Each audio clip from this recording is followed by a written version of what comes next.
Have you ever wondered why some people just seem to have this natural ability to connect with others, while the rest of us struggle to make meaningful relationships? Well, there's actually a science to it, and it was cracked almost 90 years ago by a man named Dale Carnegie. His book, How to Win Friends and Influence People, isn't just another self-help book gathering dust on shelves. It sold over 30 million copies worldwide and changed millions of lives. But here's what most people get wrong about it. This book isn't about manipulation or fake charm. It's about understanding something much deeper, human psychology. Carnegie discovered one fundamental truth that changes everything. You can make more friends in 2 months by becoming interested in other people than in 2 years by trying to get others interested in you. Think about that for a moment. Most of us spend our entire lives trying to impress others, when the real secret is simply being genuinely interested in them. Today, I'm going to break down this entire book for you in 30 minutes. Every principle, every technique, with real examples you can start using immediately. Whether you're trying to build better relationships at work, improve your social life, or just understand people better, this summary will give you the complete roadmap. So let's dive right in. The first part of Carnegie's system deals with the fundamental techniques for handling people. And the very first principle might surprise you because it goes against everything we naturally want to do when someone messes up. Principle 1. Don't criticize, condemn, or complain. Now this sounds simple, but it's incredibly hard to practice. When someone makes a mistake, our first instinct is to point it out, right? But here's what Carnegie discovered. Criticism doesn't change behavior. It just makes people defensive. Think about the last time someone criticized you. Did you immediately think, oh, they're absolutely right, let me change? Of course not.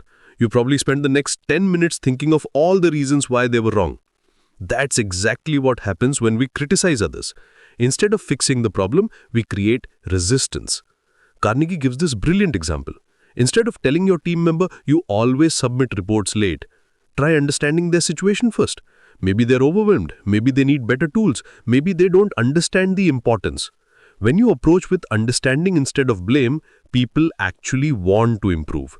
Principle 2 is about giving honest and sincere appreciation. Everyone, and I mean everyone, wants to feel important. It's one of the deepest human needs. But here's the catch. Fake praise doesn't work. People can smell insincerity from miles away. The key is to find something genuine to appreciate. Instead of saying, good job to everything, be specific.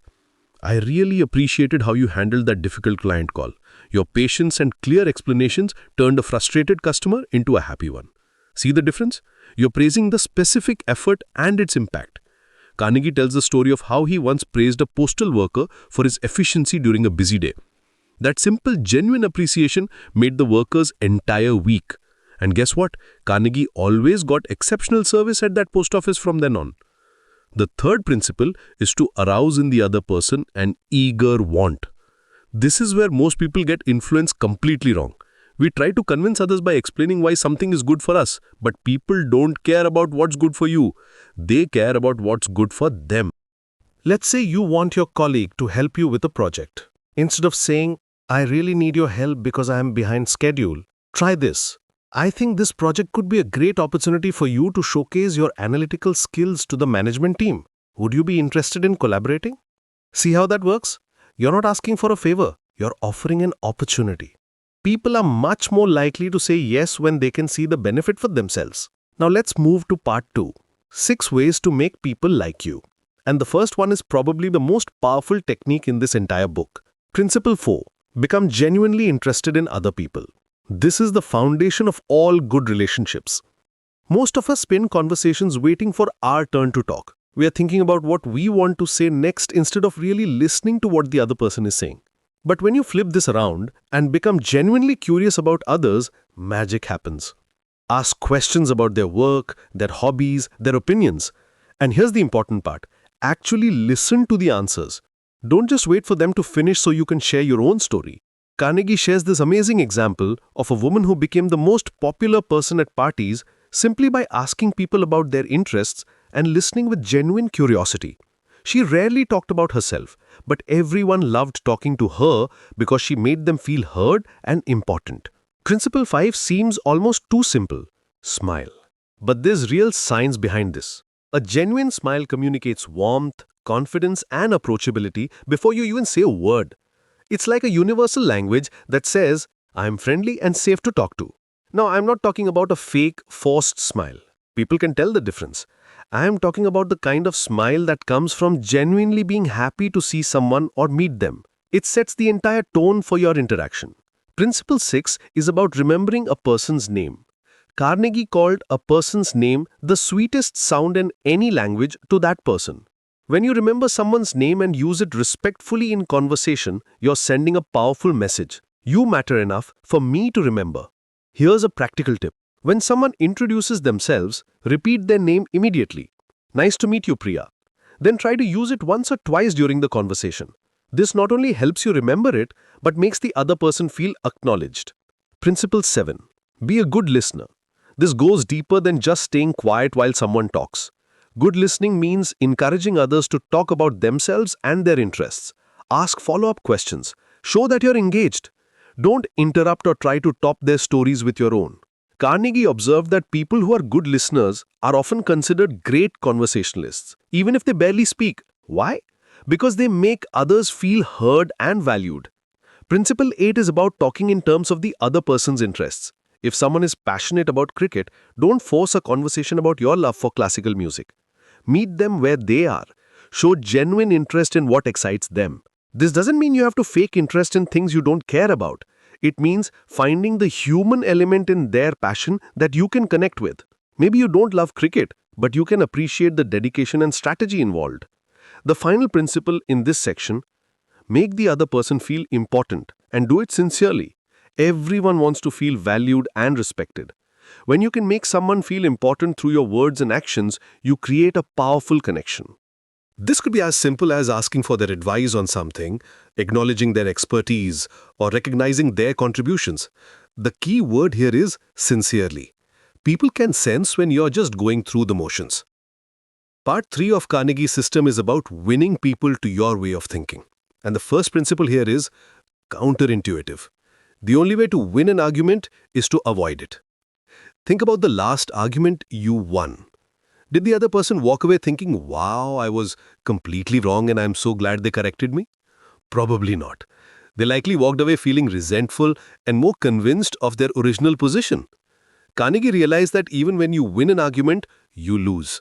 You might prove your point, but you damage the relationship. Instead of arguing, try to understand why the other person thinks the way they do. Often, you'll find there is some validity to their perspective, or at least understandable reasons for their viewpoint. Principle 11. Show respect for the other person's opinions. Never tell someone, you are wrong. Those two words immediately put people on the defensive. Instead, try phrases like, I say it differently, or that's an interesting perspective. Have you considered this angle? When you respect someone's right to their opinion, even if you disagree, they are much more likely to listen to your perspective with an open mind. Principle 12 might be the hardest one for most people. Admit your mistakes quickly and emphatically. Our ego hates admitting we are wrong. But here's what Carnegie discovered. When you admit your mistakes quickly, it actually increases people's respect for you. It shows confidence, honesty, and maturity.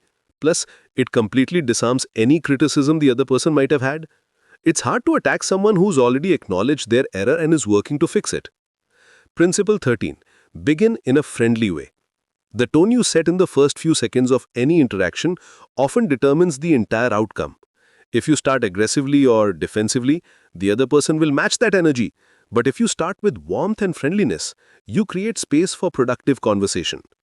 Even when you need to address a problem or disagreement, starting with something positive or acknowledging the other person's good intentions can completely change the dynamic. Principle 14. Let the other person do most of the talking. This ties back to being a good listener, but it's specifically about persuasion. When you're trying to convince someone of something, your instinct might be to talk more, to give more reasons and examples. But Carnegie found the opposite works better. When people talk through their own thoughts and come to conclusions themselves, they're much more committed to those conclusions. Ask questions that guide them toward the realization you want them to have rather than just telling them what to think. Principle 15. Let the other person feel that the idea is theirs. This is brilliant psychology. People are much more enthusiastic about ideas they feel they came up with themselves. So instead of presenting your solution as the only option, guide the conversation so they arrive at that solution on their own. You might say something like, "What do you think would happen if we tried this approach?" rather than, "We should definitely try this approach." Principle 16. Try honestly to see things from the other person's point of view. This is about genuine empathy. Before you can influence someone, you need to understand why they think and feel the way they do. What experiences shaped their perspective? What concerns or fears might they have? When you can honestly say, "I understand why you feel that way," and mean it, you create a foundation of trust that makes real communication possible. Principle 17. Be sympathetic with the other person's ideas and desires. Even if you disagree with someone's conclusion, you can often understand and sympathize with their underlying desires or concerns. Acknowledging these creates connection rather than conflict. For example, if someone opposes a new policy at work, instead of dismissing their concerns, you might say, "I can see you're worried about how this might affect the team's workload. That's a valid concern." Principle 18. Dramatize your ideas. Facts tell, but stories sell. People remember and are moved by vivid, concrete examples, much more than abstract concepts or dry statistics. If you want someone to understand the importance of customer service, don't just quote satisfaction scores. Tell them about a specific customer whose day was made by exceptional service. The final principle in this section: throw down a challenge. People are motivated by the opportunity to prove themselves, to show what they're capable of. Instead of just asking someone to do something, frame it as an opportunity to demonstrate their skills or make a real impact. "I think this project could really showcase your creative abilities," is much more motivating than, "Can you please work on this project?" The final part of Carnegie's system is about leadership. How to change people without giving offense or arousing resentment. These principles are gold for anyone who manages people or wants to help others improve. Principle 20. Begin with praise and honest appreciation. If you need to correct someone or ask them to change something, start by acknowledging what they're doing well. This isn't about softening the blow with fake compliments. It's about creating the right emotional context for growth. When people feel valued and appreciated, they're much more open to feedback and change. Principle 21. Call attention to people's mistakes indirectly. Instead of saying, "You did this wrong," try, "This is usually excellent work, and I think with just a small adjustment here, it could be even better." You're addressing the same issue, but in a way that preserves the person's dignity and self-esteem. Principle 23. Talk about your own mistakes before criticizing the other person. This is incredibly powerful. When you share your own struggles or past mistakes, it removes the hierarchy from the conversation. You're not the perfect person correcting the flawed person. You're two humans helping each other improve. "I used to struggle with the same thing when I was learning" is so much more effective than "You're doing this wrong." Principle 24. Ask questions instead of giving direct orders. People resist being told what to do, but they're much more cooperative when they feel involved in the decision-making process. Instead of, "You need to update these reports weekly," try, "What do you think about updating these reports weekly? Would that help us stay on top of the trends?" Principle 25.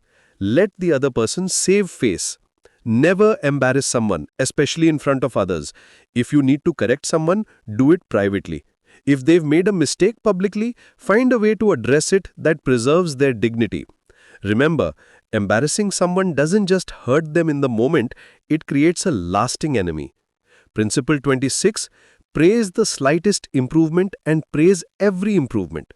People are motivated by progress, even small progress. When you acknowledge and celebrate incremental improvements, you encourage continued growth. This doesn't mean praising mediocrity. It means recognizing genuine effort and improvement, no matter how small.